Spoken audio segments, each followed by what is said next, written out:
wylosowaliśmy jakiś bieg, to jedziemy. Mówią o nich różnie. Nocja, nie owiotca, zesraj się, nie daj się. A niektórzy nawet twierdzą, że zamiast przekładni mają maszynę losującą. Cokolwiek by o nich nie powiedzieć, mają taką zaletę, że są tanie i co ciekawe, sprzedawane w ponad 100 krajach na świecie. W Polsce myślę, że wielu rolników je zna, wielu miało z nimi do czynienia, a niektórzy pewnie mają do dziś w swoich gospodarstwach.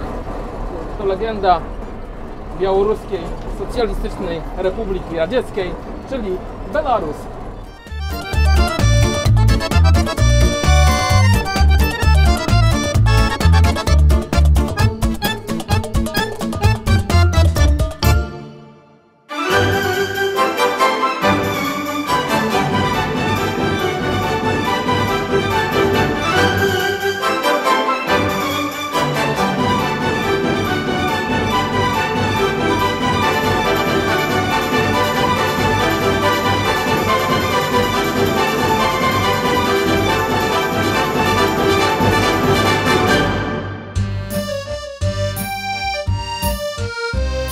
W tym roku fabryka MTZ, czyli Miński Traktorny Zawod, obchodzi swoje 75. urodziny. Powstała w 1946 roku, a od 1950 roku wytwarzane są w nich ciągniki marki Belarus, znane obecnie w ponad 130 krajach na świecie i stanowią około 8% światowej produkcji ciągników. Rocznie w fabryce MTZ powstaje aż 35 000 traktorów i znane są one na całym świecie, od Indii przez kraje azjatyckie aż po Afrykę i na Europie skończywszy. W Polsce jeździ ich tak naprawdę od cholery. Ile tak naprawdę nikt nie wie, znając ich żywotność, to pewnie wszystkie, nawet stojące gdzieś tam w krzaku, byłyby w stanie po drobnych zabiegach przecinakiem i młotkiem odpalić. Znane amerykańskie traktory są w kolorze żółto-zielonym, włoskie są niebieskie, austriackie są biało-czerwone, polskie, sami wiecie, w ilu kolorach można je spotkać w naszych polach i drogach, a te, które są za nami Belarusy, są na ogół w kolorze czerwonym, chociaż także znajdziecie je w niebieskich wersjach. Ile jest ich w Polsce, tego nikt nie policzył, tego nikt nie wie, ale my jesteśmy ciekawi, czy są w waszych gospodarstwach, jak się spisują. Dajcie koniecznie znać w komentarzu pod tym filmem. Jak się sprawdzą w tym programie te dwa 95-konny i 122-konny, to my sprawdzimy, a wy ocencie także w komentarzu pod tym filmem. Nie zapomnijcie także o lajkowaniu i udostępnianiu tego filmu znajomym. Mój Belarus 1025 ma już 3 lata i oczywiście ta maszyna ma swoje humory, ale w zasadzie robi robotę. A że w programie jest 3 docieraczy, to mamy dzisiaj 3 maszyny.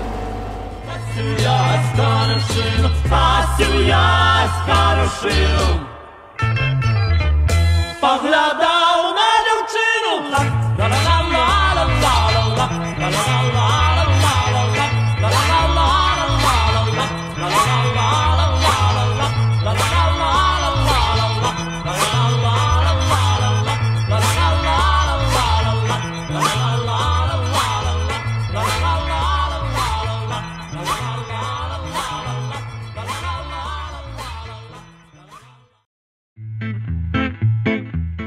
Mniejszy z dwóch ciągników Belarus, jakimi dzisiaj dysponujemy, to model 923.7 z nowym silnikiem Caterpillara o pojemności 3,6 litra. Zastąpił on silnik MMZ, który moim zdaniem pracował dobrze. Co do przekładni, 14 biegów do przodu, 12 biegów do tyłu. Troszkę wydaje mi się, że za mało, ale tak jest. Co ważne, ten mniejszy ma rewers, mechaniczny, ale zawsze. Masa ciągnika 5,3 tony, także niezbyt ciężki i moc 95 koni mechanicznych. Z kolei ten większy 1220.7 ma taki sam silnik Caterpillara, ale generuje moc 122 koni. Jeśli ktoś potrzebuje trochę mocniejszy ciągnik do 4-skibowego pługa obracalnego, to jest jak najlepszy wybór. Trochę więcej biegów, bo 16 biegów do przodu, do tyłu natomiast tylko 8 biegów. Masa ciągnika około 5,6 tony, niewiele cięższy. Gabarytami w zasadzie bardzo podobne ciągniki, różnią się tylko mocą.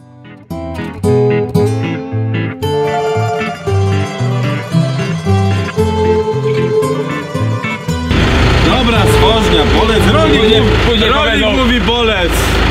Białorusi mówi bolec? Rolnik mówi bolec.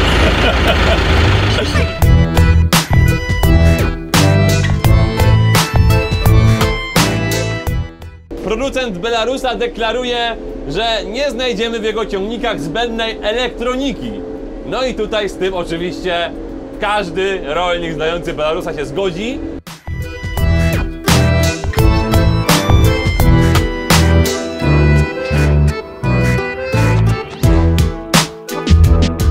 Każdy rolnik wie, że jeżeli chce dobrze manewrować ciągnikiem, to tak samo jak w samochodzie, trzeba włączyć bieg wsteczny.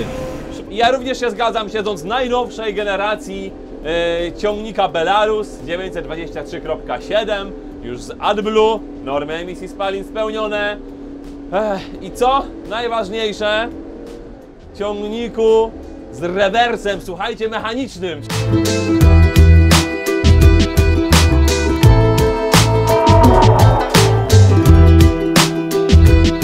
W przypadku ciągników Belarus nie jest to wcale takie proste i oczywiste, bo trzeba się trochę namęczyć.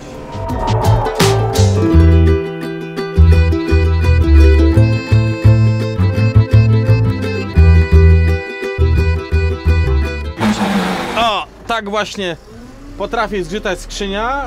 Ustawię się do przodu, znów włączam wsteczny i trochę skrzypta, jak słyszeliście. To jest trochę jak z pudełkiem czekoladek, nigdy nie wiesz, na co trafisz.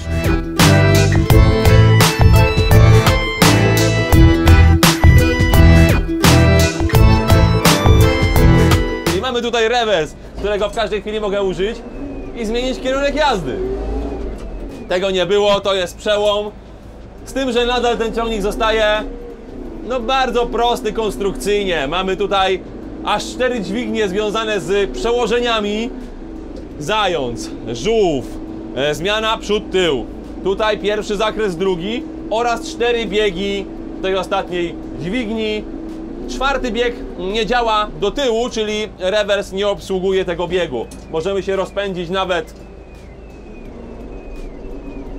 do dużej prędkości. To już jest chyba najszybciej. Tak. Szybciej nie pojedziemy, bo 4 nie włączymy.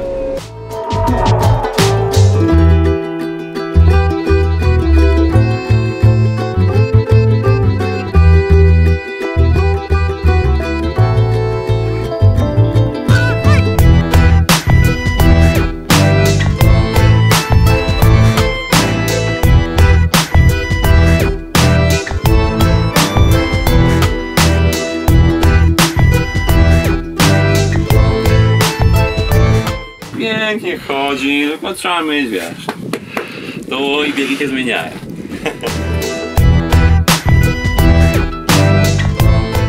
To, co sprawdzamy, to klasyczny zestaw w każdym gospodarstwie, czyli ciągnik średniej mocy i 4-skibowy pług obracalny. Tyle tylko, że ten ciągnik ma 95 koni, zgodnie z danymi producenta, a pług, który mamy do niego zagregowany, jest wprawdzie 4-skibowy, ale jest bardzo masywny, dlatego ciekaw jestem, czy ten Belarus da radę. No to sprawdźmy.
mówił, że to jest uniwersalny sprzęt, ja to oczywiście potwierdzam. Także teraz lecę po jedzenie, bo wszyscy na planie są mega głodni. I jeden.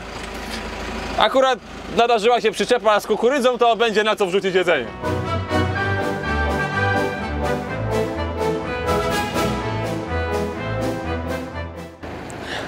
Dobra, i na przyczepę. I na przyczepę. Pakujemy. Pakujemy. Dlaczego? Dziękuję, dziękuję. Do widzenia, jadę do chłopaków.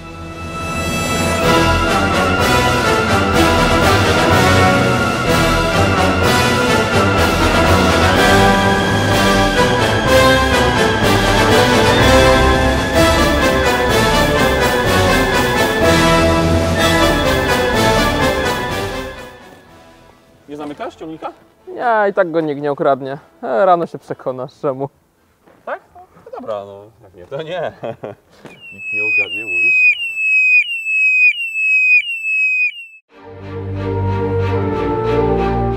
Próbuj. Dobra, mam...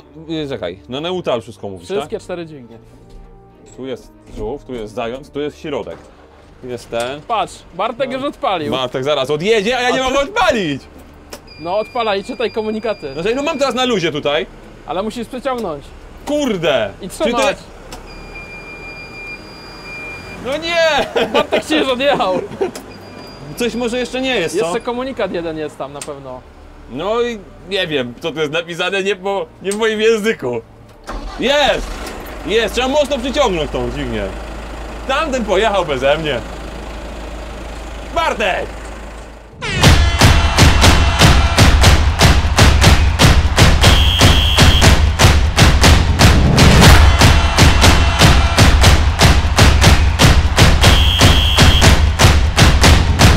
Ja i Artur naoglądali się filmu w internecie i marzy mi się wyścig na 1/4 mili. No to zrobimy to. No zobaczymy, co Artur potrafi swoim 1220.7. Ja mam inną przekładnię. Już mi grozi. Kto wygra, panowie, ściga się ze mną, ok? No, zaraz zobaczymy jak wartościowy jest YouTuber. Ja mam już bieg trzeci zapięty, z niego spokojnie sobie ruszę. No i będę próbował szybko włączyć czwórkę. Czy to mi się uda sprawnie zrobić? Od tego myślę zależy, czy uda mi się wygrać ten wyścig. Uwaga, panowie.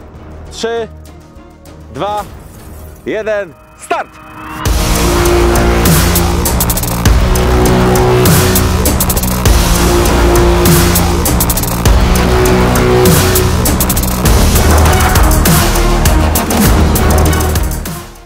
Kurde, ciągle mam czwórkę. Nie weszła. No nie mogę włączyć czwórki. Kurde. Rolnik szuka czwórki, proszę państwa. Bye bye, Piotrze! Możesz co najwyżej rozpędzać grodzenie na polu.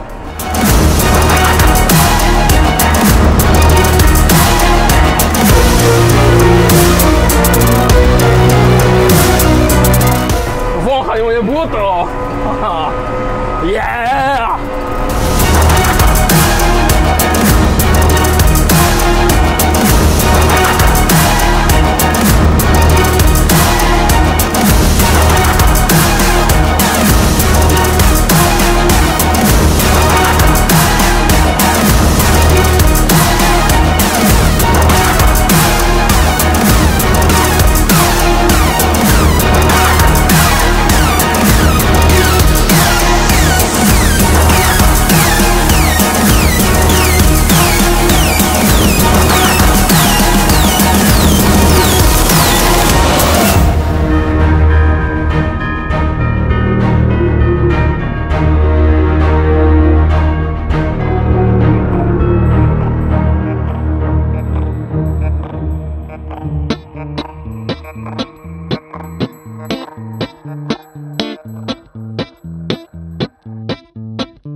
Sytuacja jest taka jaka jest.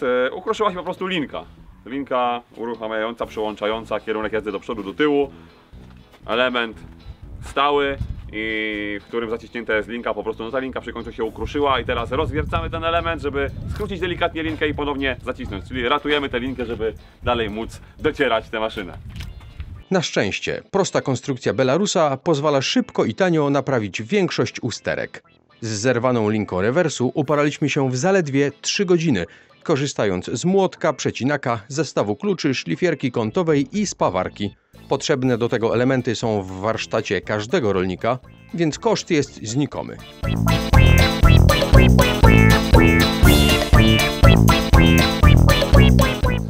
Uwaga, uwaga, teraz dla Was specjalnie widzowie wyciągnęliśmy ceny od Belarusa. No i wiemy, że model 923.7 kosztuje 160 000 złotych netto, model 1220.7 175 000 złotych netto, czyli tak naprawdę ceny osiągalne dla większości polskich rolników. Powiedziałeś o cenach, ale mnie bardziej interesuje z Waszych doświadczeń pracy z tymi silnikami, jaki stosunek tej ceny do jakości tych maszyn? Ja myślę, że no, tanie są, o komforcie tutaj no, nie możemy zbytnio mówić wysokim, tak, wiadomo. Natomiast no, ma silnik i robotę w polu zrobi. Co do stosunku ceny do jakości, można by było się pokusić o to, żeby ta przekładnia była lepsza. Mi to nie do końca pasuje. Słuchaj, ale no tutaj zmiany, modernizacje są, postęp jest, rewers jest i to nadal pozostaje mechaniczne, proste dla odbiorcy, który oczekuje prostoty konstrukcji. Artur i Piotr mogliby długo rozmawiać o parametrach technicznych tych Belarusów, ale powiem Wam to, co jest w nich najważniejsze. Oba te ciągniki spełniają normę emisji spalin Euro 5 czy Stage 5, co oznacza, że mogą być w Polsce sprzedawane jako nowe ciągniki, co jest nowością, bo tak wcześniej nie było. Dotychczas trzeba było wyjechać ciągnikiem z fabryki w Mińsku, zrobić 2 motogodziny wokół tej fabryki na placu. One były rejestrowane i sprzedawane w Polsce jako używane, bo Unia Europejska, granica wiadomo. Teraz dzięki spełnieniu tych kryteriów można kupić w Polsce jako nowy, co też jest ważne dla tych wszystkich, którzy chcieliby się pokusić o zakup takiego Belarusa z wykorzystaniem unijnych dotacji. Teraz można to zrobić. Jak słyszeliście ceny, to 150 000 na przykład premii dla młodego rolnika to już jest kwota zbliżona do zakupu takiego Belarusa, więc dla tych mniejszych gospodarstw z pewnością jest to jakaś dobra alternatywa. Docieranie Belarusów zakończone, pora na naklejki.